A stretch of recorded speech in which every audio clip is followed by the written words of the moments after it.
اعوذ باللہ من الشیطان الرجیم بسم اللہ الرحمن الرحیم الحمد للہ رب العالمین وصلی اللہ علی سیدنا محمد وآلہ الطیبین الطاہرین۔ رسول اکرم صلی اللہ علیہ وآلہ نے رمضان کے سلسلے سے ایک خطبہ ارشاد فرمایا جو مشہور ہے خطبہ شعبانیہ کے نام سے۔ مختلف علماء نے اس خطبے کو اپنی کتابوں میں نقل کیا ہے اور ہم تک جو روایت آئی ہے وہ امام رضا علیہ السلام سے ہے، جو بالکل اسی سند کے ساتھ ہے جو حدیث سلسلۃ الذہب کی سند ہے۔ یعنی امام رضا علیہ السلام نے اپنے والد سے، انہوں نے اپنے والد سے، انہوں نے اپنے والد سے، انہوں نے اپنے والد سے، یہاں تک کہ امیر المؤمنین علی ابن ابی طالب علیہ السلام سے روایت کی کہ امیر المؤمنین علیہ السلام نے ارشاد فرمایا کہ شعبان المعظم کے مہینے کے آخری دنوں میں پیغمبر اکرم صلی اللہ علیہ وآلہ نے اصحاب کے اجتماع سے خطاب کیا اور یہ خطبہ ارشاد فرمایا۔ سند کے اعتبار سے بہت عظیم خطبہ، مطالب کے عنوان سے عظیم خطبہ، اور ماہ مبارک رمضان کے سلسلے میں رسول اکرم صلی اللہ علیہ وآلہ کی جو اقوال ہیں یا ہم لوگ جو رمضان کے سلسلے سے بہت سی باتیں کرتے ہیں وہ اصل اسی خطبے سے ہم تک پہنچی ہیں۔ اور چونکہ ماہ شعبان کے آخر میں کہا گیا لہٰذا اسے خطبہ شعبانیہ کہتے ہیں، لیکن اصل میں یہ خطبہ رمضان کے سلسلے سے ہے، ماہ رمضان مبارک کے سلسلے سے ہے، رمضان کریم کے سلسلے سے ہے، کہ جس کے اندر انسان کو صحیح اور کوشش کرنی چاہیے کہ اللہ کی مہمانی کا بہترین فائدہ اٹھائے۔ جب انسان کسی بزرگ کے ہاں، کسی بڑے کے ہاں مہمان بن کر جاتا ہے تو عقل مند وہ ہے جو انسان اس مہمانی سے بہترین فائدے کو حاصل کرے۔ یعنی اگر انسان کسی کے دسترخوان پہ بیٹھا ہے اور وہ ہزاروں قسم کی نعمتیں ہیں اور یہ انسان ان میں سے کسی چیز کو نہ کھائے یا کسی چیز کا استعمال نہ کرے تو ایک طرح سے یہ وہاں سے یا اس سفرے سے کچھ لے کے نہیں اٹھ رہا ہے، کیونکہ بالکل جس طرح گیا تھا ویسے ہی آ رہا ہے۔ لیکن اگر ایک انسان جائے اور اپنے ذوق اور شوق کے لحاظ سے اس سفرے پہ یا اس دسترخوان پہ جو کچھ انتظام کیا گیا اس کا بھرپور فائدہ اٹھائے اور اس کو بھرپور لذتوں کو حاصل کرے تو یہ انسان مہمانی سے فائدہ اٹھا رہا ہے۔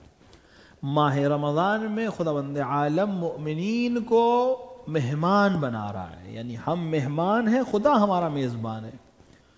ایسے موقع پہ بہترین موقع ہے کہ اپنے میزبان سے ہر نعمت کو ہم حاصل کر لیں۔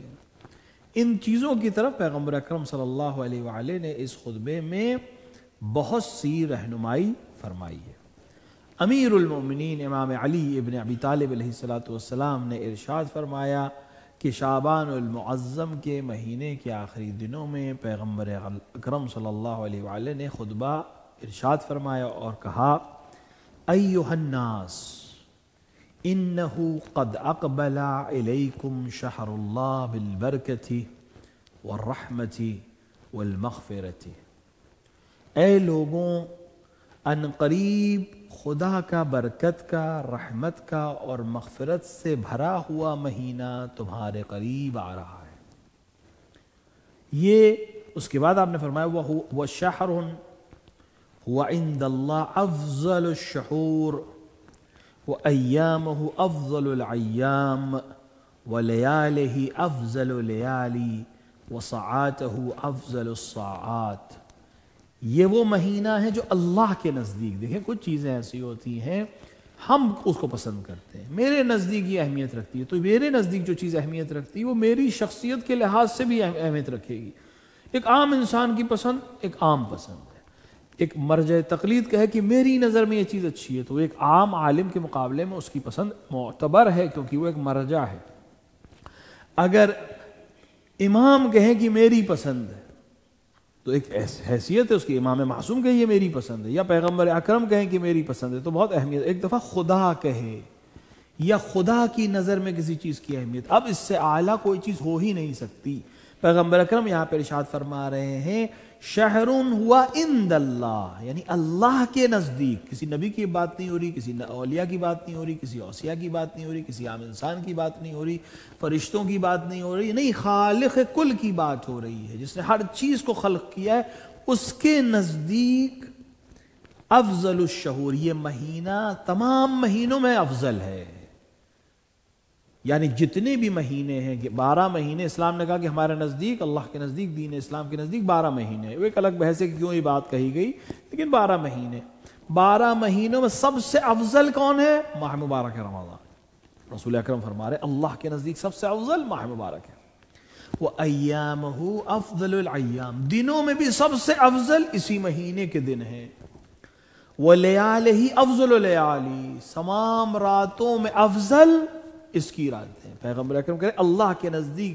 سب سے افضل مہینہ یہ مہینہ، سب سے افضل دن اس کے دن، سب سے افضل راتیں اس کی راتیں. وَالسَّاعَاتُ أَفْضَلُ السَّاعَاتِ، اور اس کی گھڑیاں یا اس کے گھنٹے یا اس کے اندر جو وقت ہے وہ سب سے اعلیٰ ہے، سب سے افضل ہے. یعنی اگر انسان غور کرے کہ اگر وہ تمام مہینوں میں کوئی عمل کر رہا ہے اور ماہ مبارک میں کوئی عمل کر رہا ہے، تو چونکہ یہ افضل ہے لہٰذا وہ عمل جو اس مہینے میں کیا جائے گا وہ باقی مہینوں کے مقابلے میں افضل ہے. دوسرے مہینوں میں دن میں اگر کوئی عمل انجام دے رہا ہے تو وہ اپنی جگہ پر، لیکن اگر ماہ مبارک میں وہ عمل انجام دے رہا ہے تو دن کی افضلیت اس میں عمل میں بھی شامل ہو جائے گی. رات میں کوئی عمل، نماز شب پڑھتا ہے پورے سال، اس کا ایک ثواب ہے، لیکن اگر نماز شب ماہ مبارک رمضان کی شب میں پڑھ رہا ہے تو اس کی افضلیت الگ ہے، کیونکہ وہ شب میں، اس کی شب تمام مہینوں سے بہتر ہے،